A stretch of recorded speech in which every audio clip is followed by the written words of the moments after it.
Yes, sir. Yes, sir. Yes, sir. Welcome to another episode of the OCast. In this episode here, we're going to recap every game from yesterday's NFL Sunday. And I am so happy to be back with you guys.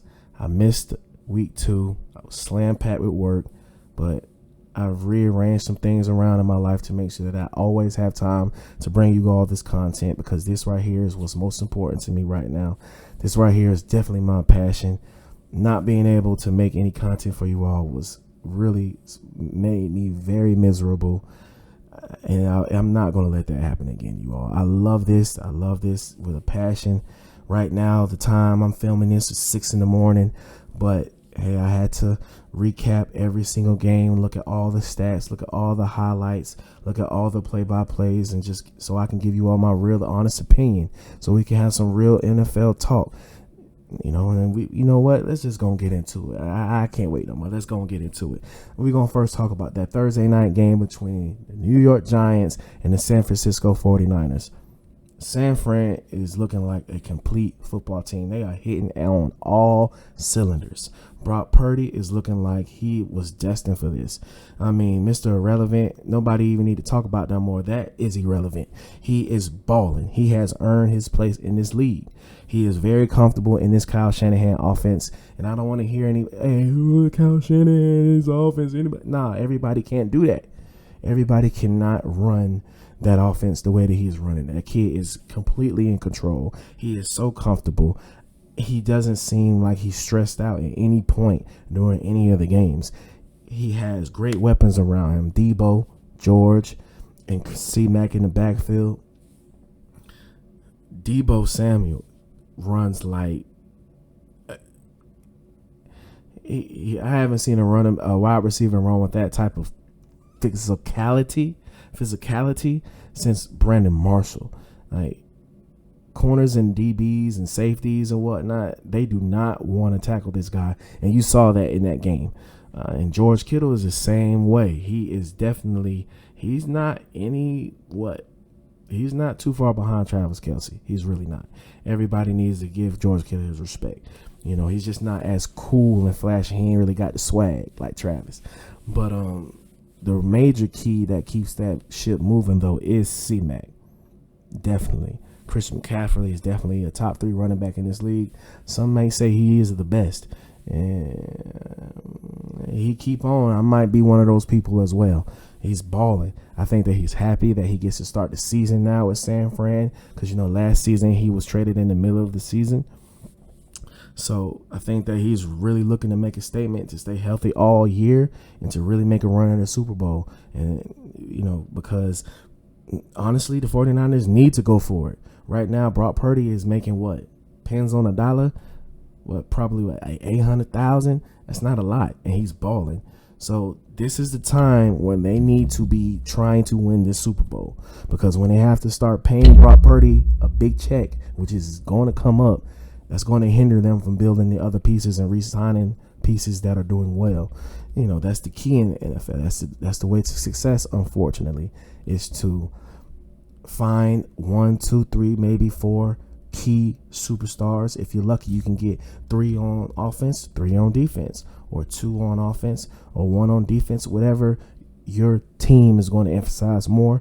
But you can't give everybody big deals in the NFL. That salary cap is super tight. So yeah, the Giants, this is the second time in 3 weeks that they have been blown out, that they've put together some bad tape. The first week, I told everyone they just need to sweep that under the rugs. First game of the season, Dallas was hitting on all cylinders. They came out on fire. But this right here, maybe you could say the same thing about San Francisco, that they're hitting on all cylinders. They're hitting on all cylinders. They're killing it. They running their scheme to a T. But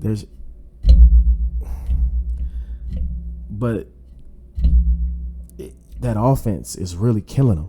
Daniel Jones can't get anything done. He doesn't really have any weapons. Where is Sterling Shepard? Is he hurt again, or he has not returned yet?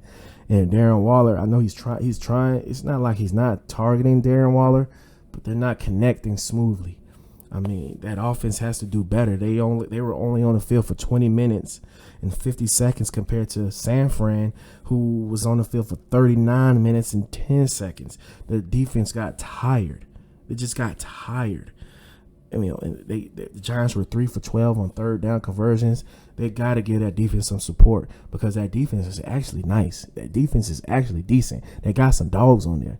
But if you got them on the field for too long, eventually when it comes to the fourth quarter, when you need them to be stout, they're going to get ran on. They're going to miss tackles like Debo was breaking them and George Kittle was breaking them. They're going to have some laps and coverages. All that stuff happens, man. That Giants offense has to give that Giants defense some support. If not, then it's going to be a long year for the Giants fans. Because that's not looking good at all. But San Fran, I'm willing to go out on a limb right now and say San Fran is looking like the most complete team in the NFC. They're looking like the best team in the NFC. Now, this is just week 3. A lot of things can happen in between now and the Super Bowl, or, you know what, in between now and the playoffs. So, you know, I'm not going to say that they're the Super Bowl favorites, that they're going to win it all. I'm not doing that. But as of now, as of week 3, they are definitely looking like the best team in the NFC. And it's looking like in the road to the Super Bowl is going to go through San Francisco for the NFC. Now to the next game, we'll talk about the Bills versus the Commanders. Beatdown. Like I said in the beginning, or if not, this week had a lot of blowouts, close games, and games where they were tight and it came down to turnovers, time of possession. This game was one of the blowouts, 37-3. You know, James Cook for the Buffalo Bills was finally looking like he's supposed to look, straight out of UGA. You know that all day. 19 carries for 98 yards. Really pushed out, like he pushed out 6 yards a carry. He was balling. He was balling. Josh Allen, 20 for 32, 218 yards, a touchdown. He did throw a pick, but you know Josh gonna do that. He a gunslinger. He a little baby Brett Favre. You know what I mean? He gonna give you some magic. He gonna throw it in the hole. He gonna, you know, hey yo, pause. But he gonna, you know, he's gonna make some throws that you think are questionable, but he may fit them in there because he just got the arm talent. But a lot of times he throws those picks. That stuff gets him in trouble. But they still pulled out the victory. Stephon Diggs had 12 targets for 8 catches and 111 yards. But, you know, something about that, I think that they need to kind of figure out a way to spread that ball spread that ball around more. Because the next highest targets for one of their receivers was 4 targets, and that was for Gabe Davis. I understand that, you know, if you don't feed Stephon, he's going to be upset. He's going to rattle some feathers. But at the end of the day, that's why they keep losing in the playoffs. I know that one year Gabe Davis did go off, but they got to figure out a way to distribute the ball to all the guys, because when you just focusing on Stephon, then that's easy for the defense to key on in the playoffs. So, you know, on top of the fact that Josh is a gunslinger and he's going to push it in there even when he shouldn't, just because Stephon don't, you know, got on him a little bit. That's something I think that they need to really think about as a team, and they need to figure out a way to work that out for the rest of the year, because if they don't, then they're going to end up going home early in the playoffs again. The Commanders, hey, How's 4 picks, you know, and a fumble. Jeez. He ruined the game, but his offensive line didn't give him any support. A lot of those picks kind of were as a result of the pressure that he was receiving all game. You know, he was sacked 9 times and he was hit 15. So you get hit 15 times after you throw the ball, you might start throwing a little different too. But yeah, you're an NFL quarterback. You got to be able to handle that, dog. I'm not in the NFL, but yeah, you are.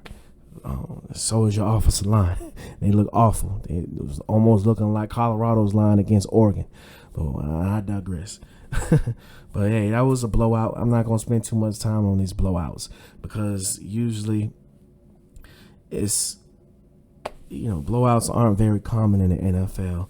So, the Bills just hit on all cylinders. And the Commanders, like I said, that offensive line really blew it. Because of the offensive line's poor play, it messed up Sam Howell's accuracy, his ability to stay in the pocket, his ability to have a solid base to get a good throw off. He wasn't able to do that. And it caused him to throw 4 picks. And he's actually been playing pretty well these first couple weeks. It happens. I don't know any Commanders fans, so it is what it is for y'all. I'm sorry. But let's go ahead and move to the next game between the Titans and the Browns. Now, Deshaun Watson, he really didn't have a good game last week against the Steelers. He basically took ownership and said that I got to be better, and I'm going to be better. And yesterday, he was definitely better. He had a game of 27 for 33, 289, and 2 tutties. 2 of them. He was looking like Houston Deshaun, the way he was moving in the pocket, the way he was breaking sacks, breaking tackles. People forget when he was in Houston, Deshaun Watson had one of the best pocket presence in the league. He was one of the best at breaking tackles, breaking sacks, and being poised and being able to hold it and being fearless and hold it to that last second, almost on some Tom Brady type stuff. And he showed that to me yesterday. He's still not all the way back to being Deshaun, or I like to say being all the way back to being D-Watt, but he's on his way. The Browns picked up Kareem Hunt off the street to bring him in because our boy Nick Chubb got hurt. Man, he got hurt. That sucks.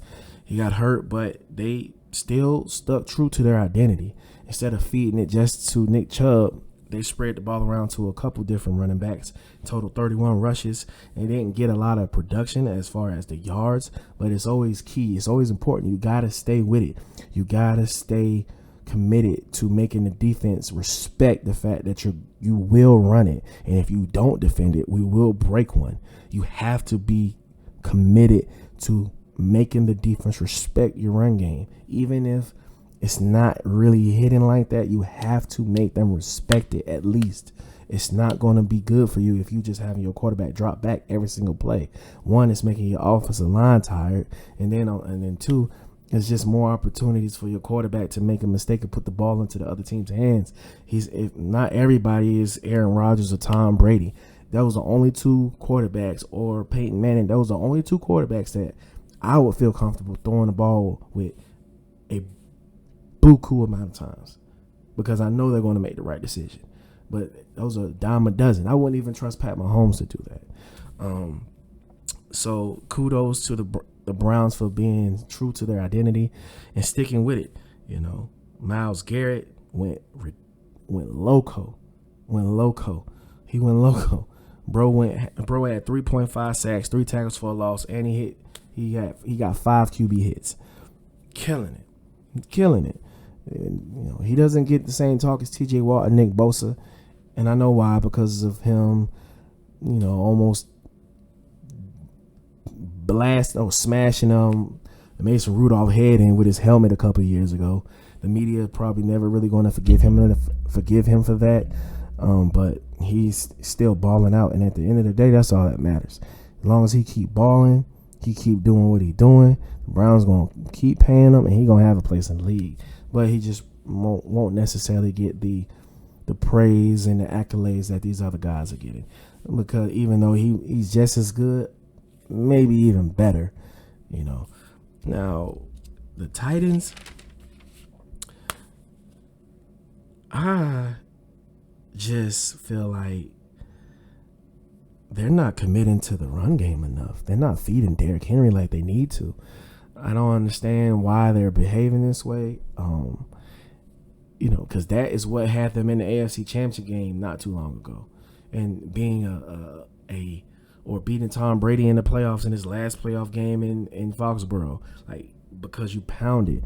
Just because he got hurt last year or whatever or whatnot, don't switch it up. Keep using him, because he's still the same Derrick Henry. I'm definitely a firm believer in these running backs, unlike the rest of the world. These guys are still the same. You got to feed them. You got to let them get in rhythm. You can't just give them the ball 1 time, 2 times, and all right, we're going to wait. Then get to them 20 plays later. No. Some running backs need a rhythm. You gotta feed me. You gotta feed me. Let me bust 3 here, 4 there. All right, 2 here is cool. Then I'm gonna bust 5. Then I'm gonna bust 10 on them.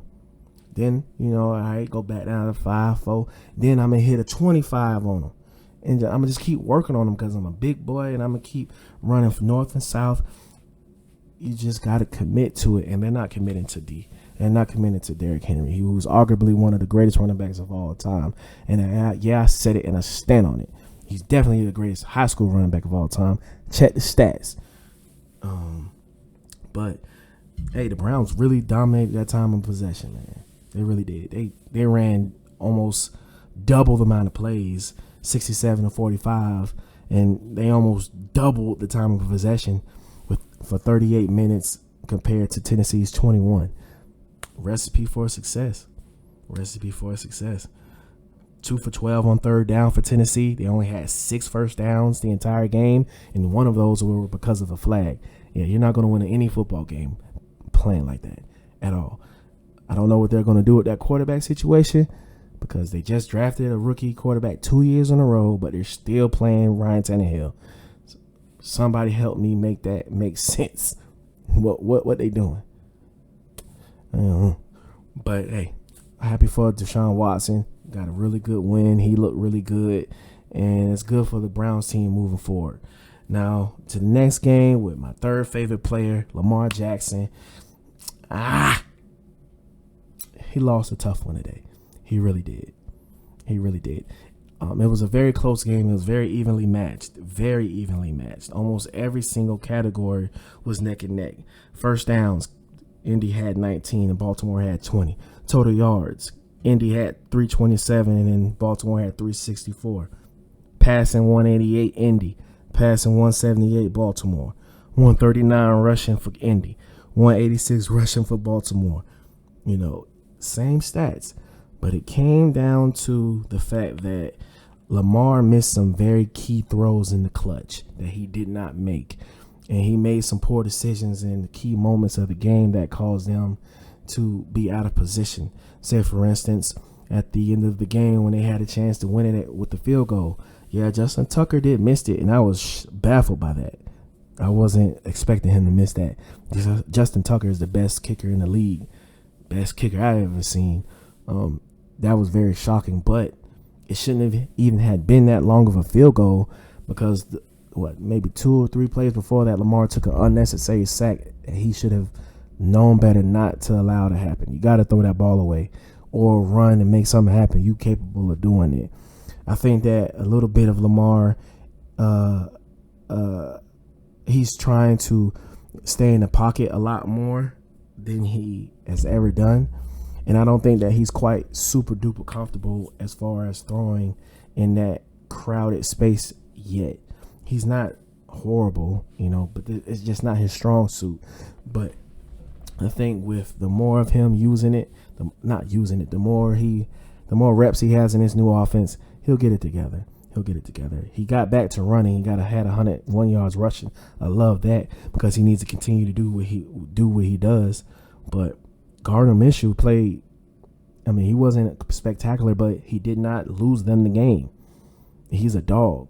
He is a great backup quarterback. Like, he is definitely a legit backup quarterback. Shout out to the bestest buddy, E, the only Indy fan that I know. Do I know any more Indy fans? No, not really. Shout out to my bestest buddy, E, who let me know. Like, people forget last time Jacksonville was like really decent. Before Trevor Lawrence, their quarterback was Gardner Minshew. And he didn't really do anything, in my opinion, to like lose a job. It's just that he wasn't great. He wasn't spectacular. And they had a chance to get this young boy. So they had to jump on it. But Gardner Minshew is a dog. He is definitely a dog. But those 2 turnovers for the Ravens, Lamar had a bad fumble that was really his fault. He had a bad packet. He had bad pocket presence. Allowing the back defender to come from behind and swipe that ball. Matter of fact, no, I lied. It wasn't from behind. He tried to throw it, but he tucked it. Instead of letting it go, he tucked it. And when he tucked it, a defender came in front of him and knocked it out of his hand. Like, come on, man, what you doing? You got to make something happen. You should have threw it. Or take off. Hold it. Come on, man. You got to be better than that, Lamar. You still my boy, though. I got you, no matter what. But, hey, that's a tough, gritty win for Indy with their starting quarterback out. Indy is going to be a tough out. Indy is definitely going to be a tough out. They play hard. They play to their identity. They have some big receivers. Michael Pittman had a moss catch to get them to field goal range in OT. Helmet came off. Like, bruh, it was one of them. So, yeah, Indy is a problem without Jonathan Taylor. I personally think they should keep him. But if they playing like this, you might as well trade, bro, and get you some type of another weapon at the wide receiver position because they need it. Michael Pittman Jr. ain't enough. He's not really an explosive receiver. He's more of a move the chains type of guy. They need somebody to replace what T.Y. used to do for him. If they can get somebody to replace what young T.Y. used to do for him and pair him alongside with Michael Pittman, and then maybe even get a better tight end. I'm not saying they tight end now is a scrub, but if you could trade Jonathan Taylor and get two pieces, which he definitely worth, or get multiple picks and turn those into 2 or 3 pieces on that offense to help A-Rich when he come back, Indy is definitely looking good for the future. Now, to the next game, we got New Orleans versus the Green Bay Packers. I ain't gonna lie, I was kind of happy to see the Saints blow that lead like that. I really was. Look, I'm a diehard Falcons fan, and we really only have like one arch rival, and that's them. It's the Saints. Like I'm not, I don't have no sympathy for them. But for the sake of the show, I'm gonna break it down. I'm gonna let y'all know what I think. Look, First the Saints.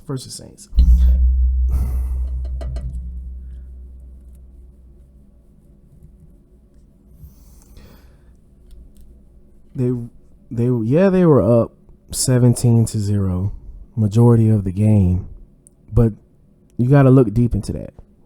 They only scored one time on offense. The other touchdown was a punt return by Shaheed.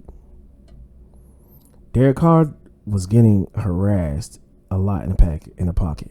You're going to notice a theme in a lot of these recaps. Almost in every game this week, the team that lost the line of scrimmage, it's all the time, but really in this week, it really is highlighted that the teams that lost the line of scrimmage lost the games. And they weren't just losing at the line of scrimmage. They were getting killed, dominated at the line of scrimmage. And in the other games, when it was neck and neck, it came down to turnovers. Like, football is a complete game. You got to play 60 minutes. It's a full team effort. It's the ultimate team sport. Wow, I love it. But like I was saying, the Saints, I like Derek Carr. I think he has a beautiful arm. Like, the way he throws the ball is beautiful. I could watch him throw the football all day. But for whatever reason, they're not able to translate their yards into points because they move the ball downfield. They're not unable to complete passes or to run the ball, but they're just having a tough time of finishing a drive. But Derek Carr got hurt in the third quarter. I believe at the third quarter, they were up to 17-0. When Jameis came in, I don't think Jameis didn't do bad, man. He did not. The team, it seemed like, were a little bit unfocused in the second half. They weren't really locked in, and Green Bay were really locked in. Jordan Love was not trying to lose this game. And quite frankly, New Orleans they weren't staying on the field enough. They only had 252 yards total offense, while Green Bay had 340. They couldn't convert on third down. New Orleans was 4 for 14 on third down compared to the Packers, who doubled that. They were 8 for 18. But Green Bay showed some grit. Jordan Love is really showing me that is similar to Brock Purdy, but the difference is Jordan Love this is his first season. He's showing me that he legit. Jordan Love is legit, definitely. In the game against Atlanta, he made a lot of good throws that I was like, well, okay, times. Impressive. And in this game here, he made a lot of good throws. That was impressive. He stands in the pocket tall. He's not afraid of the moment. He has good position on his high balls too, and his back shoulder throws. He puts the balls in places where only his receiver can get it. And his young receivers, I don't really know a lot of those guys' names, but they're making plays on the ball. And really, that's all you can ask for, because all y'all in the NFL, all y'all can play, all y'all can ball. So the names really shouldn't even matter. You get what I'm saying? And that's what they doing. They play those receivers he got. They playing, and they don't even have Aaron Jones right now. And the Green Bay defense is solid. Rashawn Gary had 3 sacks. The Saints offensive line couldn't do nothing with him. But even with that being said, Green Bay fought back. The Saints still had a chance to win the game. They just missed the field goal. Even with that being said, they played a mediocre game. They allowed the other team to come back, but still had a chance to win the game. So they are a good team. They are dangerous to us. Their defense is solid. Their defense is A1, but that offense isn't real smooth all the way right now. But it'd be interesting to see the extent of the injury for Derek Carr. But if he is out for some more time, I think that they should be definitely confident in Jameis Winston, because I think that he's a young man that needs a second chance. I think that he's a very good player. Yeah, he's a gunslinger, but a lot of these guys are starters and gunslingers and throw a lot of picks. The last time he was a starter with New Orleans, he was doing pretty good until he got hurt against Tampa Bay. He played against Tampa, his first game playing against Tampa Bay again in New Orleans, and he got too hype. I remember he got too hype and took off on a quarterback scramble. Tried to truck somebody and ended up tearing his ACL or something like that, and was out the rest of the season and never got his spot back. But I think he's still solid. I think he got something to prove. And honestly, I would rather them have Derek Carr, because I don't want to play against Jameis, because Jameis is going to play with something to prove. He trying to keep the job. I'm not trying to let Derek get it back. And that's not somebody I really want to play with. Even though, he throws picks, I don't want him getting his confidence and getting in the rhythm, because then New Orleans will really be a problem for us, and our offense isn't that good. So I don't need the Saints offense clicking. I like them. I like what they're doing right now. But yeah, ended up being a good game. The Green Bay won 18-17. But the Saints, they really should have won that game. They really should have, and they still could have. They just missed a kick. I expect the Saints to play better. Green Bay is just a very resilient team, and they play lights out in Lambeau. And Jordan Love is a leader. He galvanized his team to come back. I like that. Green Bay has a bright future with him as quarterback. Now to the next game, we got the Patriots versus the Jets.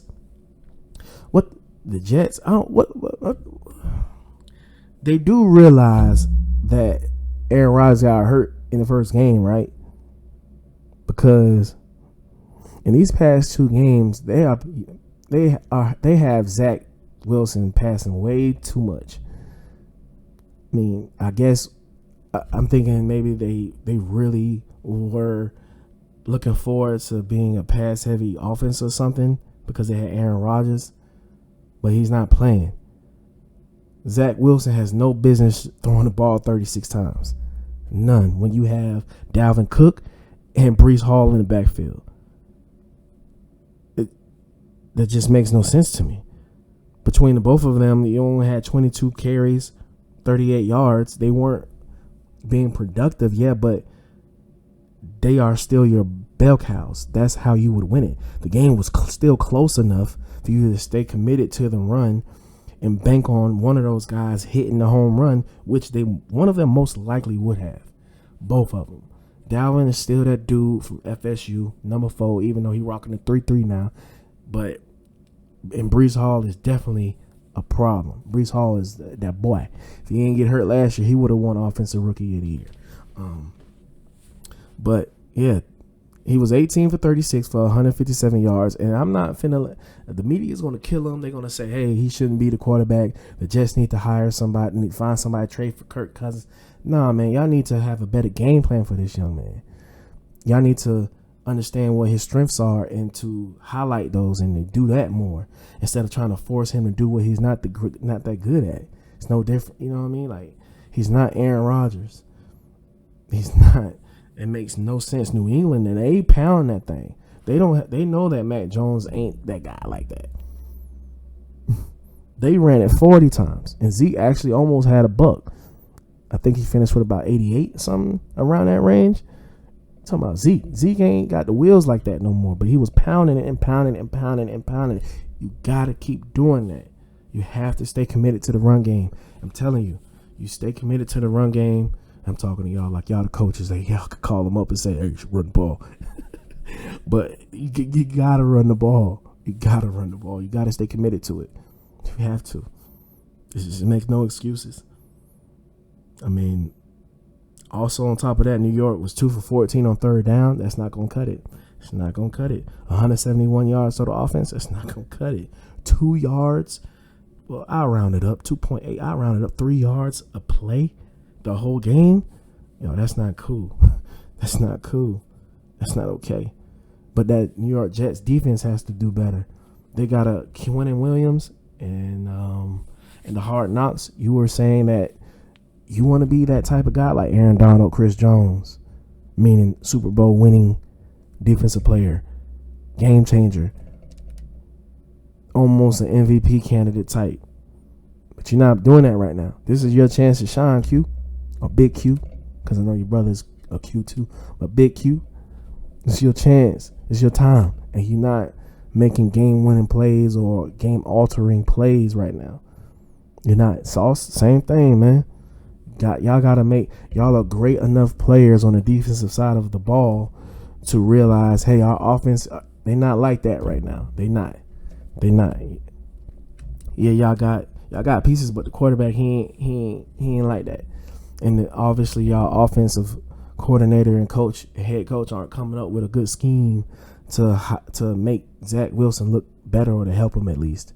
So you saw some Big Q, Quinnen Williams. Y'all need to step up and make some plays, man. Sauce, you need to get a pick. Make a tip in the air or something so your teammates can get it. Q, you got to make some plays. You got to make you can't let New England go 8 for 19 on third down. That's damn near 50%. That's still not that high, but that's way better than what they did. So then, therefore, it matters. You got to get your team off the field so your guy can get back on the field because you need them to have as many opportunities as possible. But unfortunately, they're just not. I'm not killing those guys. I think they're great players, and they're going to find their way. But in this situation with the Jets, they need those two guys to step up because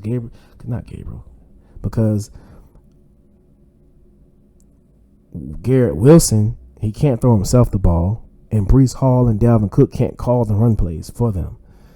So, but you're on defense. Y'all have the ability to make a play to change the game.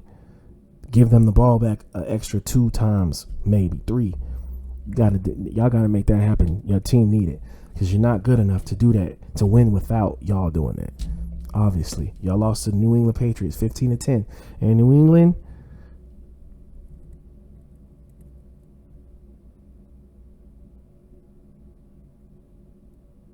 Yeah, that's how I feel about them.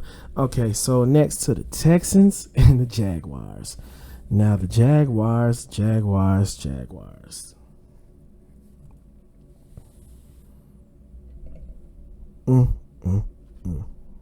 It's a bad loss, man. They weren't supposed to lose to the Texans. But kudos to Houston and CJ Stroud. CJ was balling. 20 for 30, 280, 2 tutties. Yeah. He trying to let Carolina know y'all made the wrong choice. But I'm cool in Houston and I'm gonna rock out. Trevor wasn't awful, but his pick ended up to be costly. They end up having 2 turnovers totally, and their third down conversion percentage really lost them the game. If they would have done better on third down and not turn over the ball in those situations, it really would have turned the game around, and Jacksonville wouldn't have lost it the way they did because 37-17 to Houston, Yeah, that's not good, especially as far as Jacksonville is definitely a Super Bowl contender. Yeah, I said it and I stand on it. Jacksonville is a Super Bowl contender. They need to fix this because you can't be a Super Bowl contender losing to a team like that. No shade to Houston, but y'all had the number 2 pick in the draft for a reason. Let's be honest. And CJ Stroud ain't ready, shouldn't be scorching y'all like that. Travis Etienne Jr., he balled out, of course, as always, but it just wasn't enough. It just was not enough. It just was not enough. Kudos to Houston. That was a good win for you guys. Good job. Good job. Shout out to CJ Stroud. Shout out to him. Balling, number 7, OSU. Next game after that, Chargers versus Minnesota Vikings. 2 teams that are projected to be good, but unfortunately, they're both 0-2. So one of these teams after today, I'm going to be 0-3, and that team is the Vikings. The Chargers pulled it out. Justin Herbert played lights out. If it wasn't for Tua in Miami, Herbert would probably have had the best performance of the week. He would win Player of the Week. 40 for 47 for 405 and 3 tuds. And he was diamond out there. I said it 1, 2, 3 times for real because he was diamond out there. Kurt, he threw the ball 50 of them. 50 times. Nah, bro. You cannot have your quarterback do that. You cannot have your quarterback throw the ball 50 times. He is not Peyton Manning or Aaron Rodgers or Tom Brady. That's the same 3 names I said before.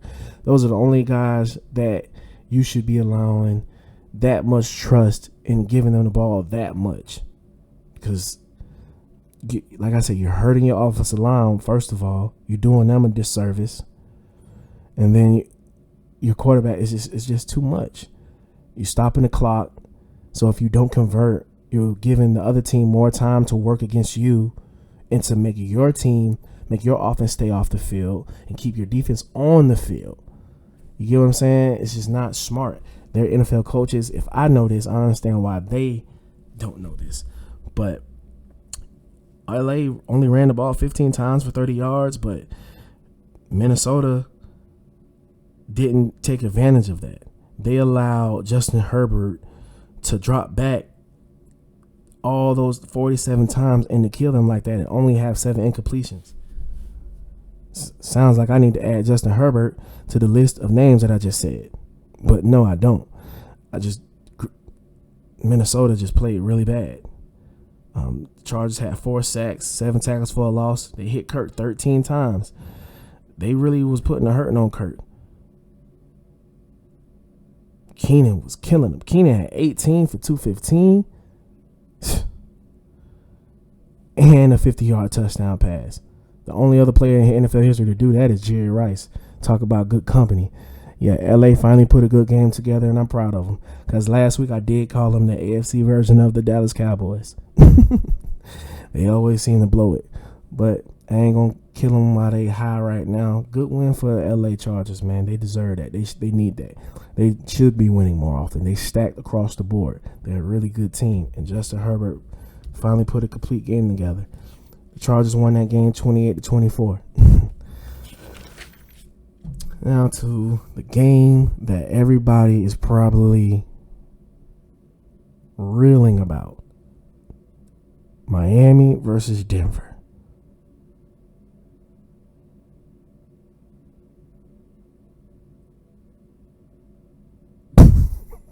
$70 points. I don't think I've ever seen that I think I've only seen that in a Madden game. 70 points in an NFL game. The entire Denver Broncos team, they shouldn't even be allowed to get their check. At least the defense.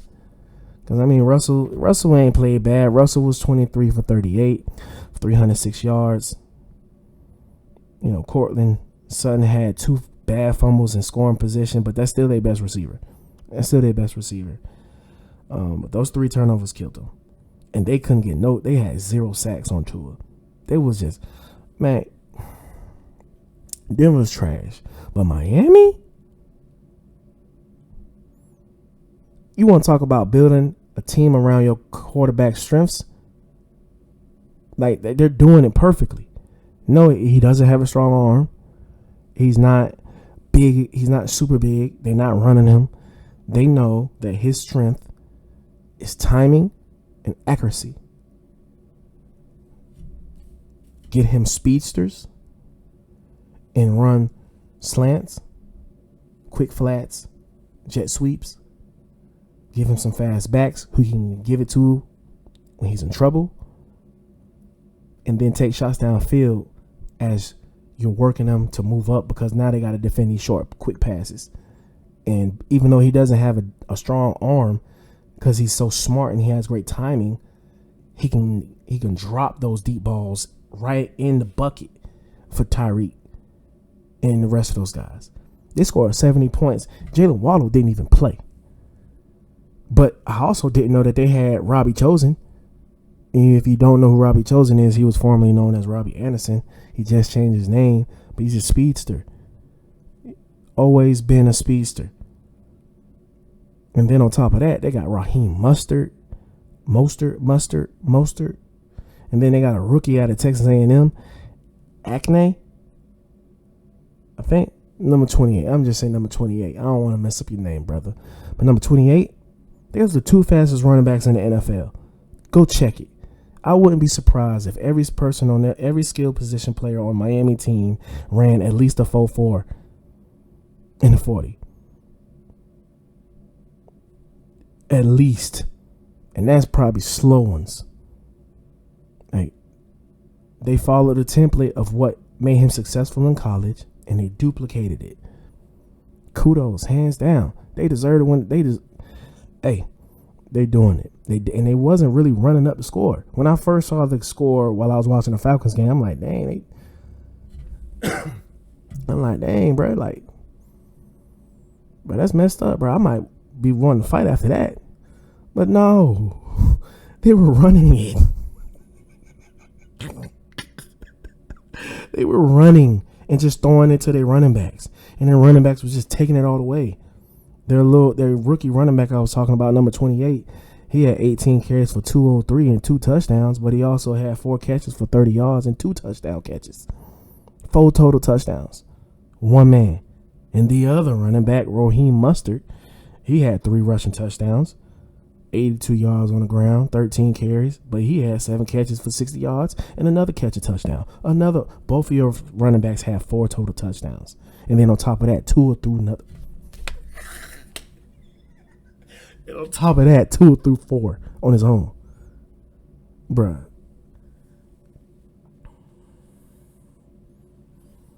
I ain't never seen nothing like that before. That was crazy. I honestly wish I could have saw that live. But that was incredible. I don't need to spend too much time on that. The numbers speak for itself. Well, hell, the score speaks for itself.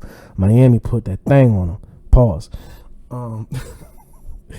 But to the next game, the game that probably shocked a lot of people, but didn't really shock me. Dallas versus Arizona. Shout out to my little bro, the only Arizona fan I know. Arizona. I know. Hit your dance, little bro. But, hey, man.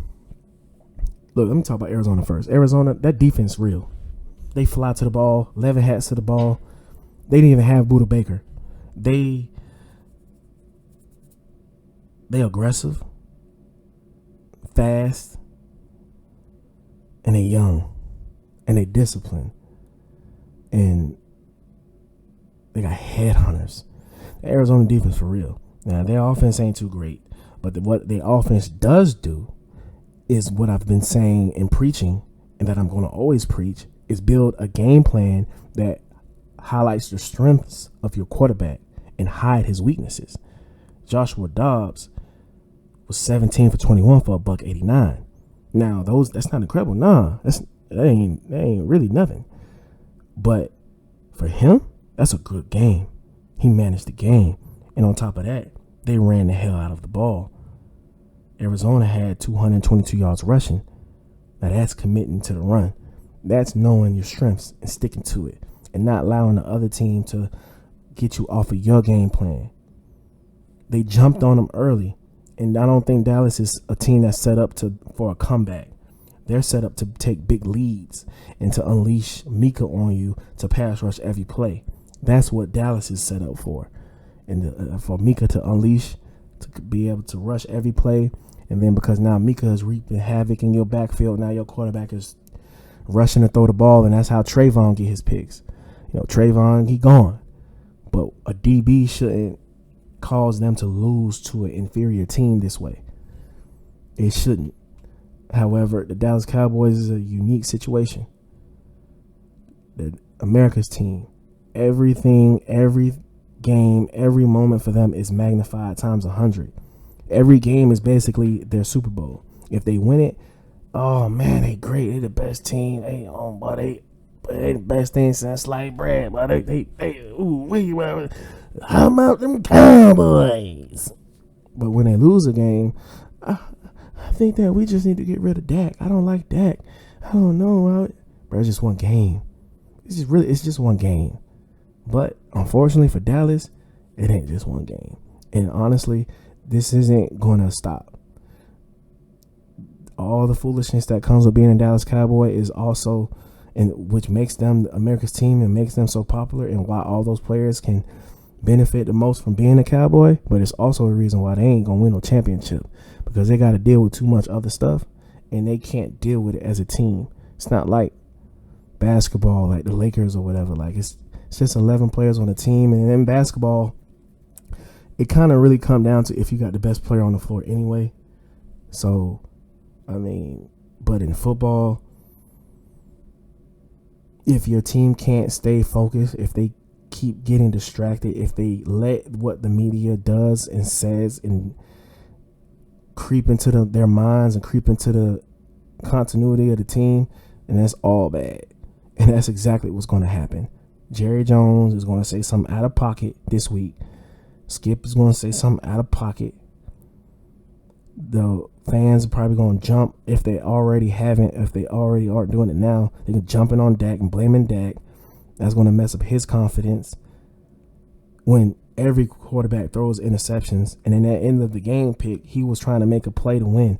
Look, come on, man. Dak is a good QB. He ain't great now, but he's solid, and y'all team is good enough to make it to the Super Bowl, and still without Trey, y'all should be able to make it to the bowl. San Fran will be the only team that get y'all trouble. Only. But if Dallas was to execute and stay disciplined, they can beat them. They can. But they're just not a disciplined team. They're not. They got too much that they have to deal with that no other team has to deal with. And that's why they will not win the Super Bowl while Jerry Jones is still alive and acting as the owner and the GM. This is not going to happen. He brings too much to the team that is unnecessary. It is what it is.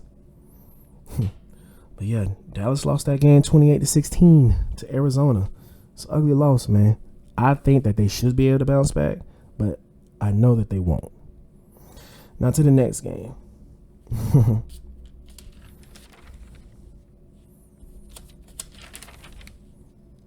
We're going through this pretty quick, y'all. Next game, Bears versus Chiefs.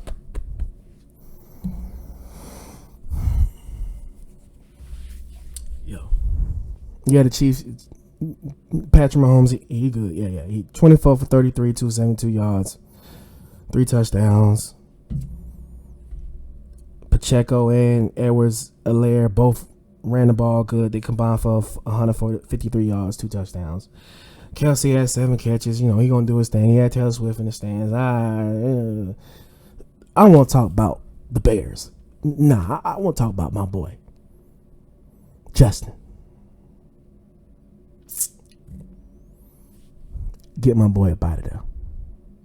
Because that is the worst football organization I have ever seen right now. I have never seen a team that bad or a coaching staff that incompetent. Like, yo, you have this generational talent quarterback and you don't know how to use him? at all, and you don't want to give him offensive line.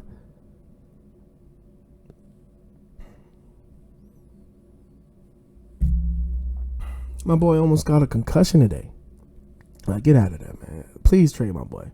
Everybody with the Bears need to go. Everybody, the coaching staff, every single player, they need to clean house this whole entire offseason, including my boy. We'll give y'all Desmond Ridder. Happily swap Justin Fields for Desmond Ridder. Happily. We'll show y'all what to do with him. For real, because y'all just making my boy look trash, and I don't appreciate it at all. I do not. I'm taking that personally. No Dion. It's personal. But yeah, 41-10 beat down by the Chiefs, but I don't think anybody was surprised by that. But I just don't like the way that the body language of the whole Chicago Bears team, the play calls of the Bears team, the offensive line of the Bears team, the effort of the wide receivers of the Bears team. It's just all bad, man. Please get my boy out of it. I don't want to spend too much time on that because I don't want to pop a blood vessel because I really, yeah.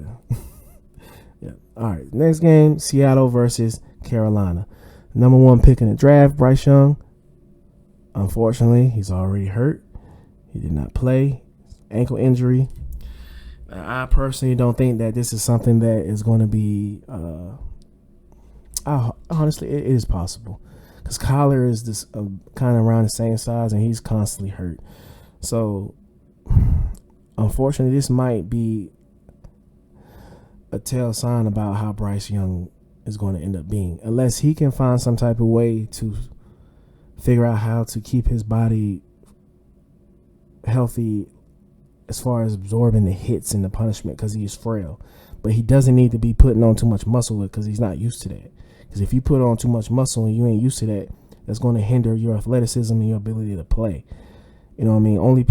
That's why the only people you see that's really getting huge and rat like that is bodybuilders, because that is their sport, to be that big. They don't need to do anything as any movement or whatever that's actually athletic. But yeah, unfortunately, the young man got hurt. He's not really working with a lot. But I like the young man. Raised from a good family. He seems like a good educated kid. I'm rooting for him. I really am. Unfortunately, he in my division. So he's definitely going to have to take 2 L's every season. But I mean, other than that, he can be successful. But as far as the game, the Seattle Seahawks played very well. And the Panthers actually played hard, but I don't understand why they had Anthony Dalton drop back 58 times. Andy Dalton was 34 for 58 for 361 and 2 touchdowns. I do not understand what they were doing. They only ran the ball 14 times the entire game. And they were in it. It was a close game up until maybe like end of the third, start of the fourth, or the fourth quarter. There was no reason for them to abandon the run game like that. They got Miles Sanders. Didn't he lead the league? He was like second in the league in rushing. Josh Jacobs led it in rushing last year. Miles was top 5.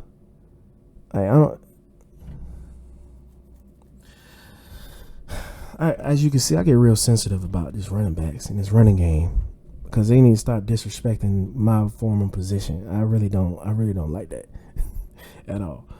But Seattle, Kenneth Walker III, he went in 18 carries for 97 yards and 2 tutties.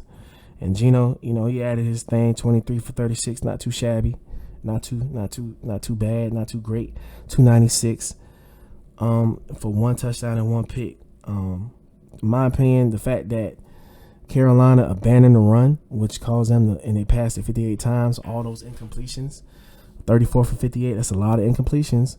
That stops the clock every single time, which gives Seattle the ball back, and they're running it, which is running the clock and keeping your defense out there, making them tired, and having your offense off the field getting cold, and their defense getting rested. And ultimately, they pulled away at the end of the game. Makes sense. 37-20, Seattle. I mean, it's not rocket science. I mean, I'm not an expert by any means. But these guys coaching in the NFL, I think they're falling a little bit victim to the media, kind of similar to the NBA and all these 3-point shots. Similar, same thing. NFL coaches want to be pass happy. Offensive coordinators are trying to showcase that they should get a head coaching job and all that type of stuff. But those coaches don't win. The ones that win are the ones that know how to coach, actually, to adjust, find out what makes their player tick, find out what their player does best, talk to their quarterback, what plays they like, and notice what plays that they run the best. It's just, don't understand that. It's not rocket science. Not at all. So, then the Sunday night game, Pittsburgh versus Oakland.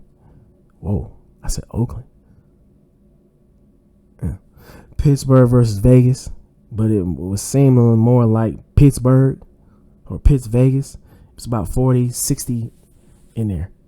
The Pittsburgh fans seemed like all of them, when the schedule came out, it seems like almost seemed like maybe all of Pittsburgh said, hey, this is our chance to go on a little mini vacation. We're going to Vegas on Friday.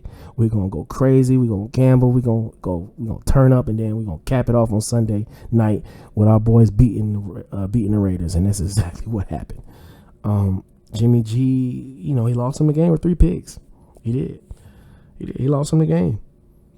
It was 23-18 in total. Steelers took it and ended with, actually the last play on the game was an interception by Jimmy G. He lost in that game. Vegas, I almost said Oakland again. Vegas played well enough to win that game. They really did. Jimmy G, 28 for 44, 2 touchdowns, 324. But, those 3 picks, it did it. It made Kenny Pickett look like he's a good quarterback, and he's not. It was 16 for 28 for 235, 2 touchdowns. I'm still not impressed by him. I'm not. Every now and again, a bad quarterback can have a good game. Every now and again. If the other team continues to put the ball in his hands and give him more opportunities, and when it's exactly what they did. But even with that, hey, shout out to Devontae Adams. He's still that guy. 13 catches for $172 and 2 tutties. Pooh-wee. Hey, he him. He's still him. He ain't the best no more. But he ain't fell off. Not one bit. It's just the young boy is just different. But yeah, Steelers, they put a lot of pressure on Jimmy G. 4 sacks, 5 tackles for a loss, 8 QB hits. TJ Watt had 2 sacks. But Jimmy G got to play better. I don't really expect a lot for the Raiders this season, but Jimmy G throwing 3 picks and causing them to lose a game that they should have won at home on Sunday night primetime, that's not good. He need to fix that.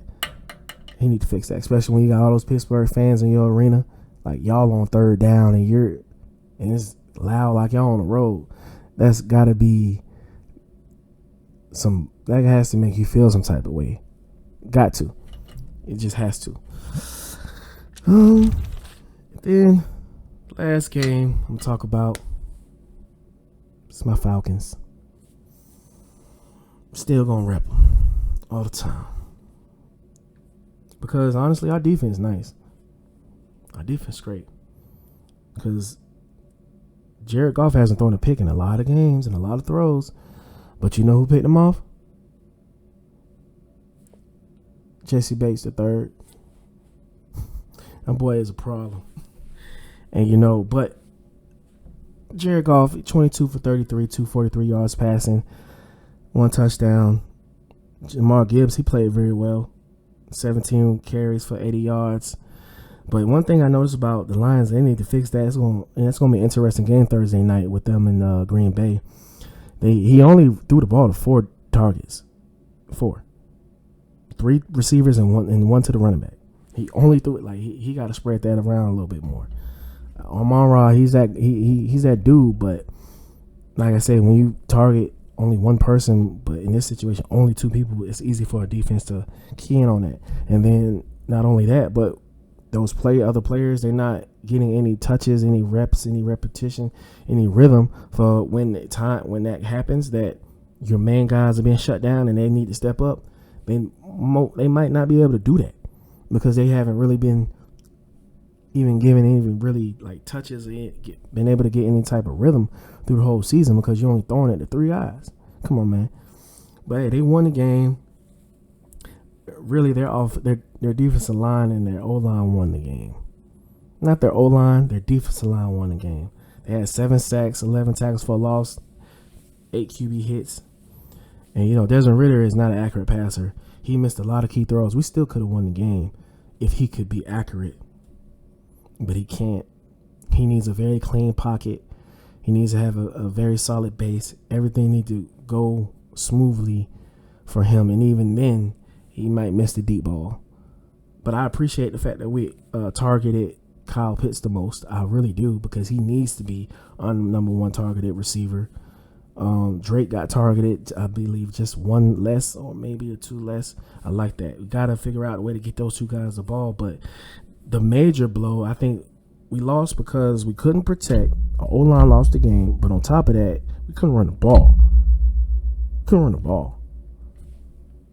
But he gave up on it, though. Like, he got to stick with it.